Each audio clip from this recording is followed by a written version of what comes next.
Kenapa Ahilman mau berdakwah? Karena apa? Karena Allah suka bagi orang yang berdakwah. Kenapa Bunda harus taat sama suami?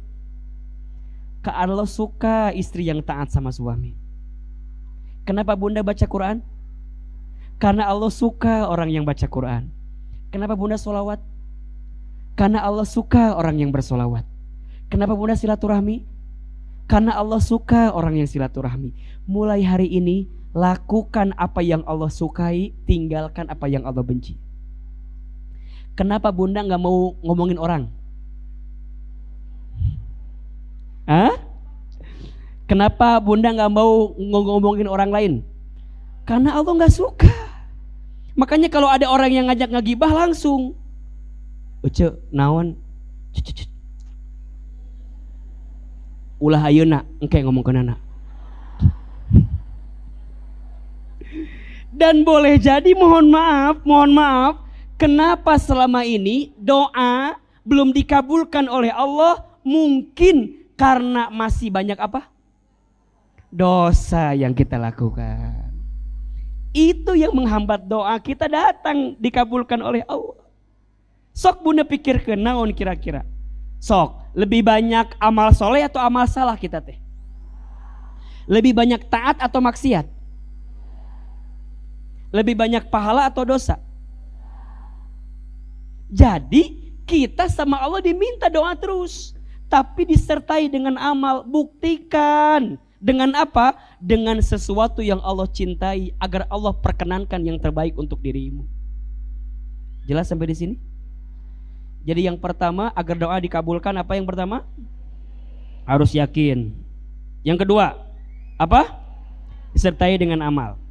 Yang ketiga, agar doa cepat dikabulkan, tinggalkan maksiat. Tinggalkan apa? Maksiat. Termasuk mohon maaf, tinggalkan harta haram yang kita makan. Ulang ya nih, sholat, terus zikir, baca Quran, sedekah, pokoknya semua yang Allah sukai. Sekarang ini kembali, tinggalkan maksiat. Apa? Tinggalkan sesuatu yang buruk dalam hidup kita. Bunda, di antara faktor mengapa doa tidak dikabulkan karena masih ada harta haram yang kita makan. Satu kali ada seseorang yang kemudian bertanya kepada Nabi SAW, ya Rasul, ada seorang pemuda, dia sering berdoa, tapi doanya kenapa gak dikabulkan terus? Apa jawaban Nabi? Bagaimana mungkin Allah kabulkan sedangkan mat'amu haram, makanannya haram, wa mashrabahu haram, minumannya haram, wa malbasuhu haram, pakaiannya haram. Bagaimana mungkin Allah kabulkan permintaannya sedangkan masih ada yang haram dalam hidupnya? Maka hati-hati ini. Bunda, ingatkan kepada suami Bunda ya, kalau beliau bekerja, ketika bekerja cari yang halal. Cari yang apa? Halal. Kenapa Ustadz? Karena penghasilan yang didapatkan dari sesuatu yang haram dibawa ke rumah, nanti diberikan kepada istri, kepada anak, kepada keluarga kita, tidak akan menumbuhkan daging. Yang ada akan menjadi bahan bakar di hari kiamat. Nauzubillahi min dzalik. Makanya di belakang kita ada kampus Institut Tazkiyah.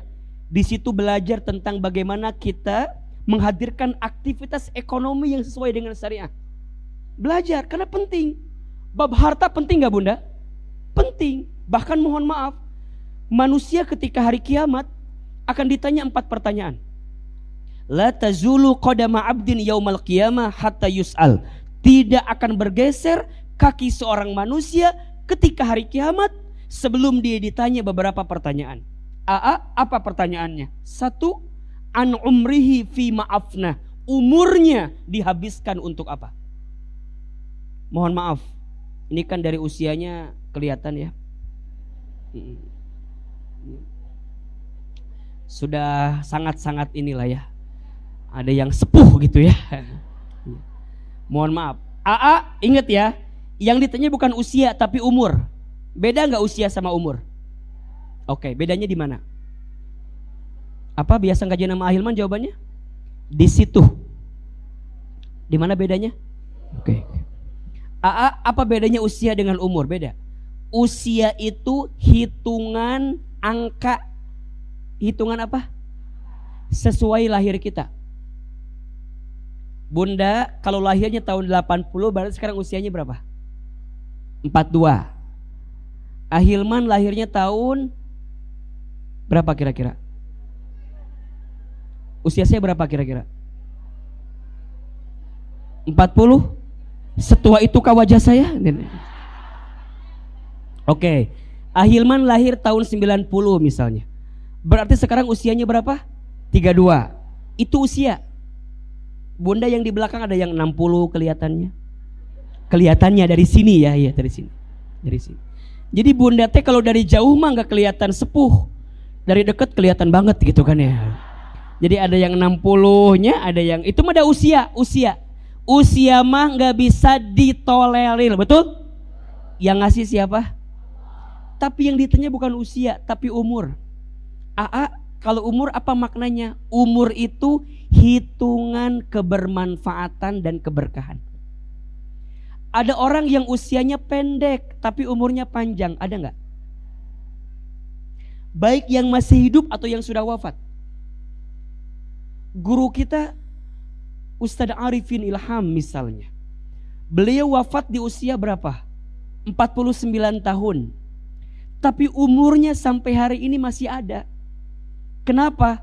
Karena zikir yang sering beliau lantunkan juga sering kita bacakan. Betul gak? Beliaunya sudah tidak ada, tapi umurnya masih ada. Guru kita yang lain banyak. Orang tua kita mungkin juga usianya sudah gak ada, tapi umurnya masih panjang. Ada orang yang usianya masih muda, tapi kebermanfaatannya luar biasa. Ada gak? Mudah-mudahan apa yang kita hadirkan hari ini mengantarkan umur yang panjang. Makanya kalau ulang tahun apa doanya? Panjang, kan gitunya. Ya, kalau bahasa Arabnya barakallahu fi umri, kan berkah umurmu. Berkah itu bukan angka, berkah itu apa? Kebermanfaatan. Ada orang yang penghasilannya kecil tapi berkah, ada nggak? Gimana sikapnya Ustadz? Enak wae, cukup we, mau beli rumah, renovasi rumah, ganti kendaraan, jalan-jalan ke Turki.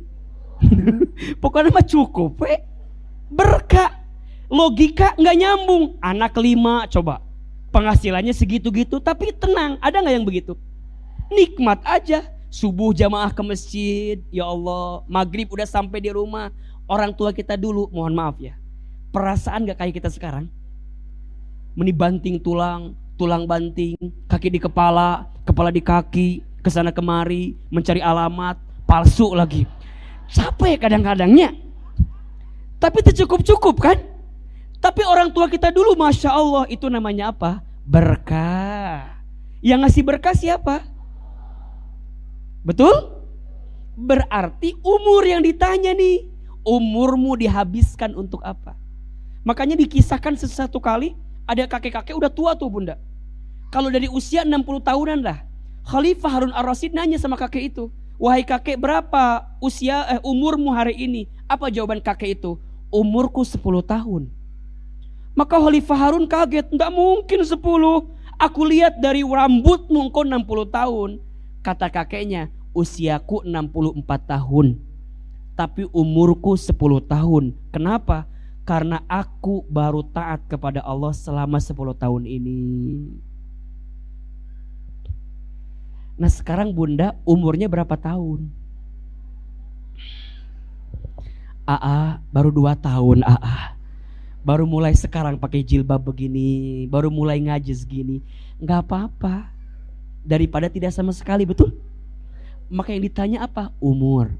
2, wa'an ilmihi fima fa'ala. Manusia ditanya tentang ilmunya, diamalkan untuk apa? Ilmu. Maka yang paling penting dari ilmu itu apa? Amal.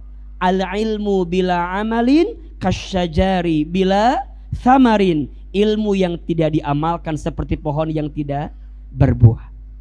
3, wa'an jismihi fima ablah. Manusia ditanya tentang tubuhnya digunakan untuk apa. Semua ditanya. Dan yang keempat, perhatikan. Wa an malihi min aina iktasabah wa fi ma anfaqah. Manusia akan ditanya tentang hartanya. Dari mana harta yang kamu dapatkan dan dibelanjakan kemana harta itu. Maka mohon maaf, kembali kepada topik. Kalau doa mau dikabulkan, satu harus yakin kepada Allah, dua harus dibuktikan dengan amal perbuatan yang baik, dan yang ketiga tinggalkan apa? Maksiat. Tinggalkan sesuatu yang haram dalam kehidupan kita. 4. Kalau doa mau dikabulkan, pilih waktu dan tempat mustajab untuk berdoa. Pilih apa? Waktu dan tempat mustajab untuk berdoa. Oke. Kapan waktu yang mustajab itu? Catat. Di antara waktu yang baik untuk berdoa. 1. Sepertiga malam. Dalam kurung sholat tahajud. 2.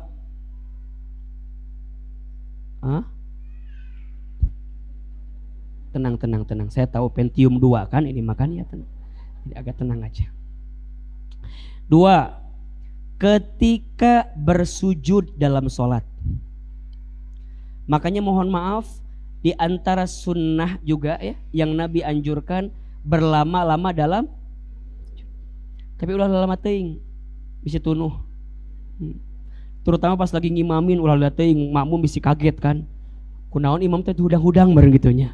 Imam lagi sendirian sholat sunnah gitu kan. Sok. 3. Setiap selesai sholat 5 waktu. Bunda lamun udah sholat jangan buru-buru. Duduk dulu. Duduk, wirid, zikir, doa sama Allah. Itu mustajab doanya di situ. 4. Di antara waktu azan dan iqomah. Bunda lamun nungguan komat ulah ngobrol. Dilaki komatnya itunya, irahnya komatnanya. Eta teh doa mustajab kah? Jadi kalau bunda nungguin komat di masjid misalnya, itu di antara waktunya mustajab untuk berdoa. Yang ke berapa? 5. Hari Jumat. Tuh. Khususnya waktu asar ke maghrib. Jadi hari Jumat sore dari waktu asar ke maghrib, di antara itu doa. Itu waktu mustajab untuk berdoa. Waktu turun hujan. Komotah Jumat sore hujan. Hujanan. Lain ngadoa lain hujanan. Hujanan. Ngadoa lain hujanan ya. Jadi udah mah Jumat sore nih, hujan. Mantep tuh. Angkat tangan. Jadi kalau hujan teh ulang ngeluh. Hujan deui. Eta teh waktu baik untuk doa. Nya Ustad, saya mah kalau hujan sok inget masa lalu Ustad. Kenapa gitu? Nya airnya jatuh di luar, tapi sedihnya ada di sini. Ya. Anak senja eta mah anak senja. Anak hujan eta mahnya. Lanjut. Di bulan Ramadan, khususnya malam Lailatul Qadar.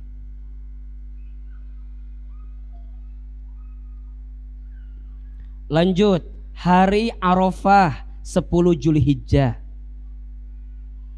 Mohon maaf, hari Arafah 9 Zulhijjah. Hari Arafah 9 Zulhijjah. Lanjut, saat dizolimi. Jadi kalau bunda lagi dizolimi, eta teh mustajab. Makanya zolimi aku aja, aku biar bisa doa terus. Jadi saat disakiti, dizolimi itu mustajab doanya. Makanya hati-hati dengan doa orang yang terzolimi. Karena doanya menembus langit, mengabulkan doa-doa yang dimintakan. Terakhir, saat dalam perjalanan. Makanya kalau ada orang yang mau pergi jangan berharap oleh-oleh wae. Cek oleh-olehnya cek lain. Cek doakan ya cek. Nah, karena doa orang yang pergi itu mustajab. Jelas sampai di sini? Ya. Nah, kalau tempat ya, tentu ada 3 tempat yang sangat mulia di dunia ini. 1, Masjidil Haram di Mekkah Al-Mukarramah. 2, Masjid Nabawi di Madinah Al-Munawwarah. 3, Masjidil Aqsa di Palestina. Bunda yang belum haji umroh, yuk niatkan umroh ya. Niatkan haji. Mau atau tidak? Sok ku ahilman doakan.